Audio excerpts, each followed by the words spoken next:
After the horrible tragedy, they were the symbol of faith and grace.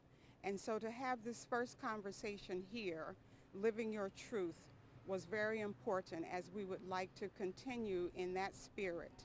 We're looking forward to really addressing the truth of our racial past and present situation, to talk about transformation, and to talk also about racial equity, how we imagine that advancing in Charleston.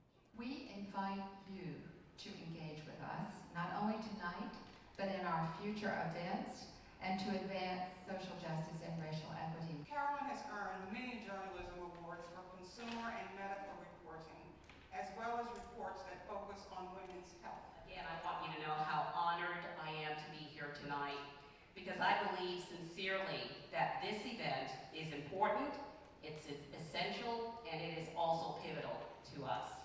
Though we are making strides when it comes to our racial bias, sometimes things still trip us up in a lot of ways. Our racial biases exist in you, and they also exist in me. So I'm going to take you back. Imagine you are in the Channel 2 newsroom. It is 2006. It is a very hot summer day. My daughter Reese is 4 years old, and unlike her mama, Reese knows how to swim. So it's a hot summer day in Charleston. She wants to go swimming. She and the babysitter are standing in the newsroom, in the news studio, and Reese is fidgeting and trying to get my attention. And so when we get to a commercial break, I say, "Honey, what's wrong? Why aren't you leaving?" And she stands there, fear in her voice, and says, "I don't have my sunscreen."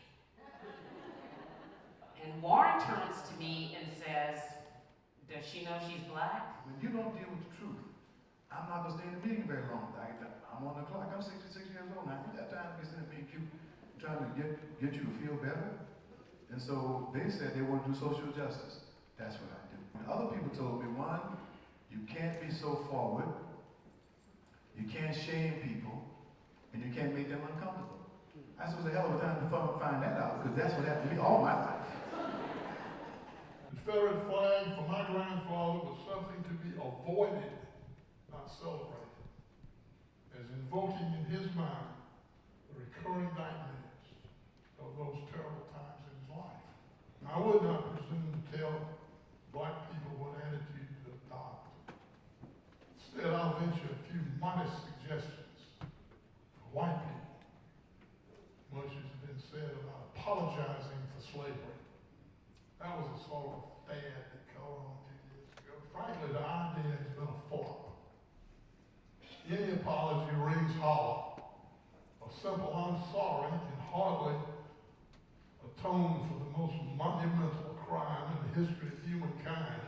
It's important to speak to people who live through things, because you can get a better education out of that, even more so than going to a class or reading a novel. Is to listen to people who are there tell you the story. That's very important. Whenever you get up and speak, you speak for people who don't either have the articulation or courage to say what is being said. So that's a start in getting issues out into the open. And I think that honesty, that idea of really living your truth and just kind of owning who we are and where we're going was really exciting. It was really, I just really came to life. It was funny, and it was interesting, and it made you really appreciate different people's stories. I think we always talk about history, but we don't necessarily talk about each other's history. So it was really wonderful to hear different perspectives of the history of Charleston.